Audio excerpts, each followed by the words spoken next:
I feel like that's affected people in relationships because men, if you're a man and you want a woman, you don't want someone who's hyper independent, who doesn't need you, who doesn't want to rely on you, who doesn't want to ask for help, who does everything themselves. Like that's not attractive. Welcome to Detox with Dina and Friends. I'm your host, Dina Theodora, singer, songwriter, and actor. My aim for this podcast is to empower, motivate, and inspire you. Thank you to Vasanti Cosmetics for sponsoring this episode. Head over to vasanticosmetics.ca for luxury, high-performance cosmetics and skincare. Make sure to use promo code DINA10 for 10% off all online products. I want to welcome the lovely Steph Moore. Well, thank you. Thank you so much for joining us here on Detox. I just can't wait for you to let our listeners and viewers in on how it all started, who Steph is, and how it all came together. Where to begin? Well, I'm Steph. I'm from the UK, obviously living in Toronto here now. And I've always been like a very free-spirited, follow the heart kind of person. But only the last few years did I really go on this deep journey of truly getting to know myself because of challenges and things that were coming up in my life and specifically around my relationship. And I just realized I had to make a change. Wow. So really through me making a commitment to really get to know myself, I'm going to discover who I am. This path like beautifully unfolded, and things, I guess I just started like manifesting things, which opened up and kind of led me to feminine embodiment and becoming a feminine embodiment coach, which is where I am today. Oh, I love it. And what were you doing before you found this? So I was working for my partner's business. Yes.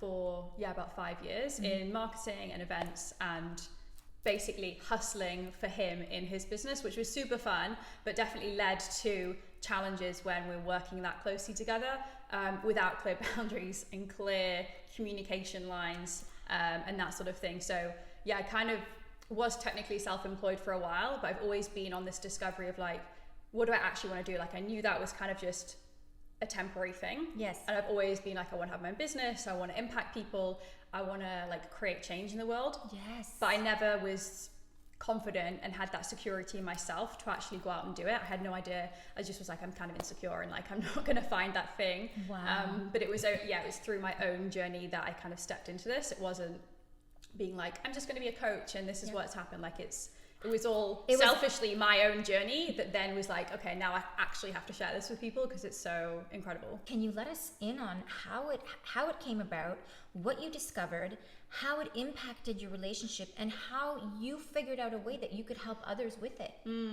So really, basically in my relationship with my partner, we were at this point working together, working really long hours, no work-life balance. Like I worked till 10, 11 o'clock at night. I'd get up at like 6 a.m, just like work constantly, kidded myself that I could like live off 5-6 hours sleep, not eating very well, like lots of takeouts, not cooking at all.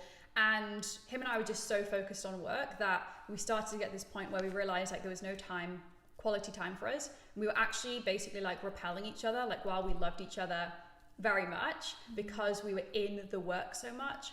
When we would spend time together, it wasn't this like deep, intimate connection. We were really lacking that like chemistry and passion and like spark that was there for so many years. And we obviously wanted that back because everybody wants this like deep, intimate relationship. Like that's what we all so deeply crave. Yes. So through going that, and that was like manifesting in arguments and like frustrations with each other and just like nitpicking and constantly like taking digs at each other. So it became this like banter relationship, which is not what I desired for my like life partner at all. So kind of just got to this point where I was like, this is not what I want. Like, I don't want to be doing this work. I don't want to have no balance. Like I'd moved here a couple of years before, didn't make any effort to make friends or like create a circle. And I was like, this just isn't working for me anymore. Yes. I need to discover and like make this relationship work or not. And I need to go on this discovery because like this is just kind of being stagnant, not working. So I just set this intention, and I was like, my intention was I'm going to discover who I am, and I'm going to just like connect with myself deeply. And through being open, I started to meet people who would have an impact and like just really helped me see things in a different way. And then that led me to hiring a coach myself. A life coach? She was a love, sex, and relationship coach. Ooh. So that was pretty scary because I was like, are we going to talk about like sex? Like what? Right. But it was the most incredible thing. And that really opened a door for me to explore this whole new world, which was of embodiment, which is one of feminine energy, which was one of really getting to know myself and coming to accept all of me and all parts of me. And that in 3 months of working with her, like it changed everything for me. Like it literally opened this door to a world that I was like, oh my God, like this is wild. And it's actually really simple things, like it's slowing down, it's tapping into your body, tapping into the wisdom and the infinite power that we have as human beings, and especially as women. And it's not that difficult. Like it's much more simple than we make it out to be. And I just realized I was overcomplicating life massively. So that changed everything. And then that really was the start of a complete transformation in my relationship with Jay. And yeah, it's like a couple of years later, we're now engaged. We're planning our wedding for next year, and 100% like our relationship is totally different now than what it used to be. Congratulations. Thank you. And so I would love for you to just kind of give, you know, in a nutshell, what it is to, and also to help other women and those in relationships. If you can give some key points to what you learned and how it affected you and how you were able to solve some key issues in the relationship, what would those be? Well, there's a couple of things here. First of all, there's the embodiment piece. Yes. And that is really what that means is inhabiting your whole self. So in this society, and especially people who are into personal development, they're into mindset work, they're into strengthening their mind. And that's great, but that can actually further disconnect you from your body. Because you're strengthening the mental capacity and you're leaving out the physical body and the emotional body and the energetic body. So by inhabiting your whole being, your whole self, it allows you to come to this place of like true self-acceptance and embracing all of who you are, which can be in itself transformational. And then the other part, which is basically this is what feminine embodiment is to do with the masculine and the feminine energies. Yes. So what I discovered was that I was living, I'd say 95% in my masculine energy. I was so driven. I was all about doing, clear vision, goals, making shit happen, all of that I wasn't embracing my feminine energy at all. And then when I'd come home, or we actually worked together at home, but at the evening when me and my partner would try and hang out, and he'd want to be like loving and sweet, like I would be repelled and be like, oh no, like don't touch me, like I don't want to cuddle, I don't want to do things like that. And obviously that can cause issues in the relationship. So by discovering masculine and feminine dynamics and realizing that to be in balance, I had to discover how to embrace my feminine energy. That was transformational for our relationship. So you mentioned being driven is a masculine energy. Now, I would have never thought of that because, you know, as women, as men, you know, now we're in the century that we're in, being driven is a great thing for both sexes, right? Now, how would you describe that as just being a masculine, skill? That's a great question. So masculine and feminine have nothing to do with the gender. So each human being has masculine and feminine energies within them. So in our society, the masculine tendencies are very celebrated, which is why a lot of women operate predominantly in their masculine and why we can see these sorts of things. So masculine basically is like the driven, it's that like penetrative energy, it's the doing, it's the go, having clear direction and kind of like going for it. Why is that called masculine? It just is the masculine, and it doesn't mean it's better. The feminine is all around the flow. So the feminine is love, is receiving, is feeling, is the depth. And that's important for men as well. It's really important that people try and embrace both of them, and one or the other is not better.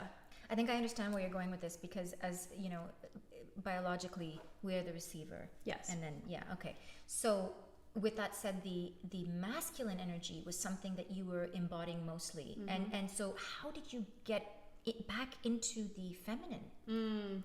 With a lot of work, but the biggest thing was slowing down.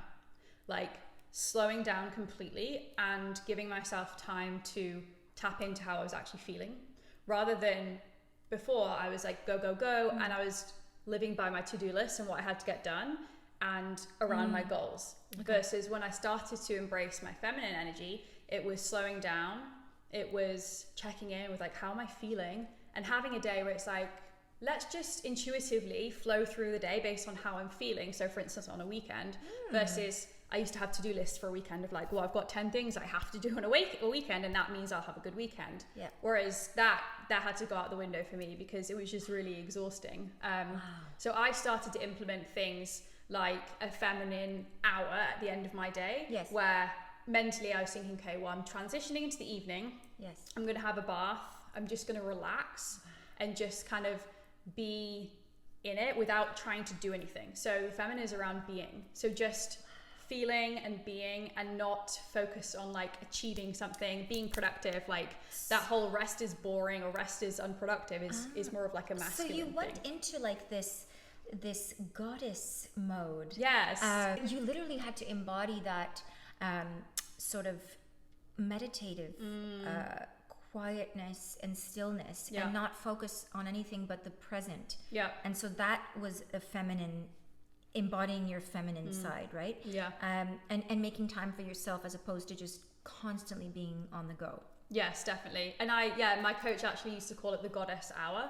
So I'd have like a goddess hour where I was focused on, that was how it started. Like I can do an hour a day, 6 p.m. It was in my calendar, goddess hour. So maybe I'll change clothes, maybe I'll have a bath, maybe I'll try and experience through all of my senses. So by engaging all of the senses and experiencing pleasure through like smells or touch, like even just touching yourself slowly like this and feeling it, like that's allowing you to be in that feminine by connecting to the feeling.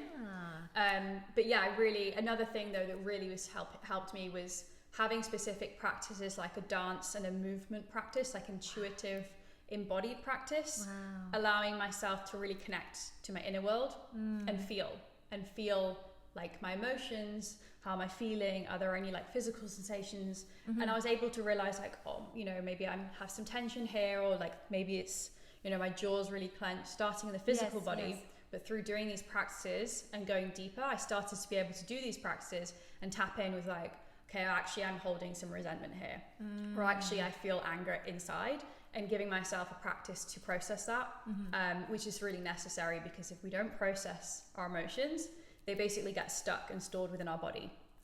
Wow. And that can manifesting into all kinds of illnesses and disease. What were the key characteristics of you embodying these feminine embodiments? I think, well, for me, the biggest thing was kind of going all into it with a coach, being guided into this other world, so that I knew, am I doing it right? Like, how do I do this? Like, what do I have permission to do? That was really, really helpful for me. And also just setting aside time every day to like do nothing, to feel, because I used to just be like, go, and it was just crazy. So you wouldn't make time for yourself and for just to wind down and literally enjoy some time alone with yourself, but also next to your partner. And I could see how that could get really affect you in the relationship or anybody in that situation, because you're not giving any time other than what you need to do for work, and your mind is constantly on the go, that you just can't slow down. So having that time to slow down, I think, is just amazing. Yeah, it's so important, and creates that, you need that polarity in a relationship. So you need to have like two opposite ends of the magnet to draw, like to be like attracted and pulled into each other. Yes. So by me being in my feminine and him being in his masculine, that means we're like energetically drawn to each other, and that's kind of where that chemistry and that spark comes in, versus before I was more in my masculine, as was he, so we were literally like repelling each other, and we could feel that, like it was very obvious to us at the time. We didn't have language for like what was actually going on. So for him, it's really important for him to take time for himself, to also like be in his feminine, where it's like if a situation happens, or there's something with his kids or something, that he really allows himself to process his feelings. And being in touch with that feminine is doing that, giving himself the space to, in a healthy manner, be like, how am I feeling? Is there any way I can move through this? Rather than numbing by like, I'm gonna go have a drink to numb out how I'm actually feeling. And talk through it. Yes. Yeah. How do we become masters of our own energy? Well, I think by becoming a researcher into ourselves is my favorite thing, because there's no like one size fits all. Yeah. everybody has to go on their own discovery, and what works for me might not work for you. So really becoming a researcher into themselves and making a note of things like, what's making me feel good? Yep. What's really draining me? What kind of people light me up? What kind of people are like energy vampires? Same with activities, like what work things make you feel really good, and what things, like, are you ending a day and feeling super drained? Because it's not supposed to be that way. Like, we're not supposed to end every day feeling that way. But taking note of those things. Same with food. Like, are there foods that are making you feel awful? Are there foods that are making you feel good? And it's so kind of complex in that way. Like, you just have to be committed to do your own research, but into yourself. That's it, to really look into things for your own, to do the research. Yeah. When you're having a bad day, as you said, you know, some things can drain you. What is a quick or a great switch to shift the energy that you would recommend to get into that right energy? Well, first thing is just making the choice. So if I'm feeling that way, sometimes it feels good to sit in that energy for a while, and you're like, I'm having a bad day and I'm having a bad day. You know how it is. You can sit in it, but then consciously choosing, like, you know what? I'm not going to be in this all day. Like, I do have the choice to do things that I know make me feel good. And for me, I used to make a list so that I could refer to that. Like, if I'm having a bad day, I'm going to go to this. So for me, it's like going for a walk with my dogs, because getting out in nature and fresh air is so incredibly healing for everybody. So that's like such an easy, quick win.